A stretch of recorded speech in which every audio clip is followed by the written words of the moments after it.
January 8th, about 4 weeks ago tomorrow, as a matter of fact, I was in the ICU in Tucson at my wife's bedside and talking to her neurosurgeon and her trauma surgeon about her prognosis.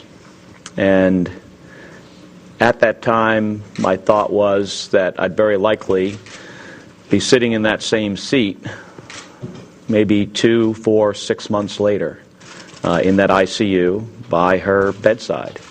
The doctors thought that that was certainly a possibility, probably likely. As she progressed day to day, it started to become evident that she was not going to be in ICU in, maybe not even 2 weeks. I was told by all of her physicians that she was going to have a setback, that at one point in the first 72 hours she was going to get worse, and then again in the first week she was going to get worse.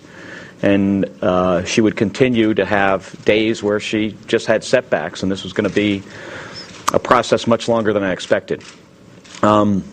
Since then, 4 weeks ago, nearly 4 weeks ago, she's never gotten worse. So we got her checked in here, and since then, she's made progress every day. So about 2 weeks ago, I started going through the process myself of what would I need in order to get back with my crew to continue training for STS-134. And, this has been a learning process in brain injury for me and what rehab is like. And after speaking to her rehab doctors and the neurosurgeons here, it also became evident that she was going to be very busy. Her days are filled from the time she gets up at 8 o'clock until after 6 p.m. with 6 hours of speech, occupational, and physical therapy. So she's got very busy days and meals in between.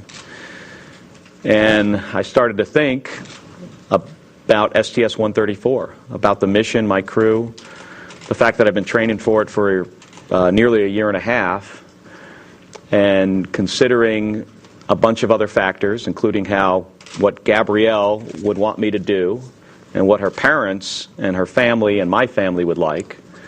I ultimately made the decision that I would like to return and command STS-134.